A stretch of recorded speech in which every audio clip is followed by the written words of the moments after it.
Hey everybody, good morning. Look who's here.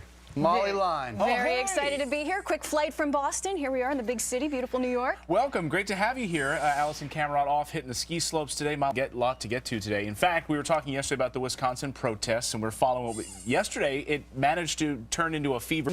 On their feet for hours. I thought maybe we were the only ones up at this hour. Our entire staff here on Fox and Friends. No, it turns out that they've been dancing all for a good cause for the last 46 hours. The marathon at Penn State University, known as the Thon. It's just the Thon. It's like $9 million since 1973. They raised $7.8 million last year. Go to thon.org if you want to help out. Incredible and hard work, obviously, to pull off an event like that. Up next, it is not what the White House wants to hear. A major hole exposed in the U.S. border with Mexico. And then take a look at this. This crash, no accidents. The office telling us, folks, that border is anything but secure. We're going to give you the pictures here of exactly how much is secure. Only 129 miles of border. Exactly. There's a tremendous open line up there in Canada. That's there are no roads. joke. There are actual dirt roads where you can just drive across from one country to the other up there.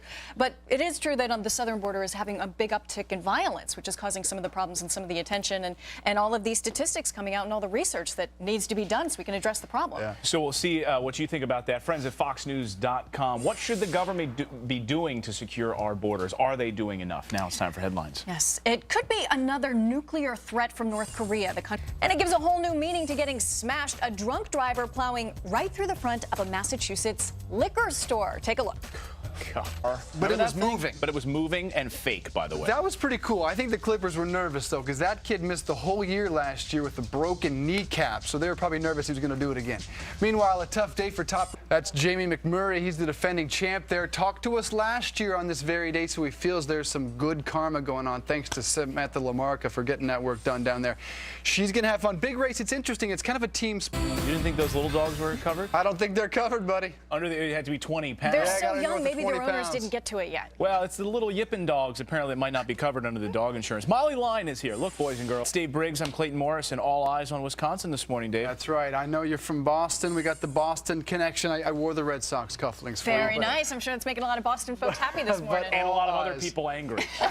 All eyes on the Badger State, though. The budget battle waging on in Wisconsin. Protesters taking a break. Empty pizza boxes all around, because yesterday statistics are showing this morning supporters were sending $2,500 worth in their little tents. You got to fuel the fury, you know, keep it going. Yeah. I'll tell you what, I got no problem. And of course, you know, and people rent these for, you know, so the kids can have fun. I guess there's one silver lining in all of this, Rick, that if you're going to be thrown in, say, as Staff Sergeant Anthony Mashik was there, he was giving a speech because he hasn't had the ROTC there in decades. Because of things. Signs were calling there. him a racist. Yeah, this is a man awarded the Purple Heart for his duty. It echoes back to times when people were walked up to in the street, when soldiers were harassed in the streets coming back from war. And we don't want to see that type of thing happen again or to become acceptable in any way, shape, or form. And one of the professors saying, look, that this is absolutely unconscionable. Friends at foxnews.com, you can weigh in on this. We will talk about that a little bit later in the show. Appalling, isn't it? All right, coming up, protest in Wisconsin showing no sign of expedition to try to capture the thing themselves. Yeah? I want it to be real. I know you're Daily looking. Mail, I believe it. Hey, no, the Sun. Come on, the Sun, one of our sister organizations, is going out and investigating it. It's I'm probably hoping like they're that going to call fish in me. Grumpy Old Men. The massive fish. Yeah, that's not going to happen. Let us know what you think about that. Tweet him, not me. Now, almost pulling an all-nighter. Almost. The House passed its $1.2 trillion budget very early, about 4 a.m. yesterday morning. But now the Senate has the final say, which could lead to a government shutdown. Peter Duke. Welcome back to Fox and Friends. Dave Briggs, Molly Line filling in this morning for Alisyn Camerot. Great to have you here. Great to be here. And I'm Clayton Morris. We've been telling you about these massive protests all over the Middle East, from Egypt to Libya to Iran and Morocco. Anti-government protests are also continuing in Bahrain today, while the streets of the capital are a little calmer. Not just next to Saudi Arabia, the entire Middle East, and also the Suez Canal, and so much having to do with our waterways and our commerce that could be affected if things go south in that region.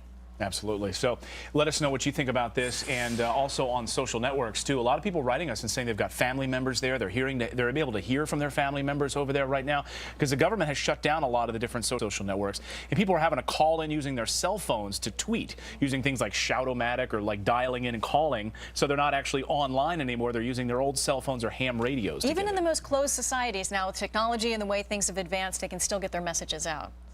Now on to the rest of your headlines. The ripple effect of Hosni Mubarak. Original in the slam dunk contest, but he found a way to pull it off. Bring in the Kia. Throw the ball out of the sunroof. Bring in a Kia. Not bad, guys.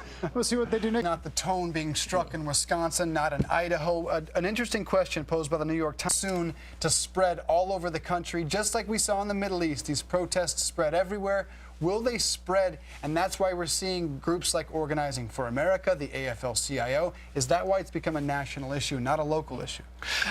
Now, it's a tough deal because these folks need a place to pray. Their mosques are being built. They have nowhere else to go. But are these churches the right place? Sure. And you know, a lot of rural communities don't have a lot of public space and a lot of public buildings, and churches do become the place where public meetings are held and the place, you know, and you mentioned a sacred space. Does that take away from the sacredness of that space, or can you create that when you go on Sunday? you know what? I think I changed it about Molly almost running. Get tackled in the Look how beautiful you crazy.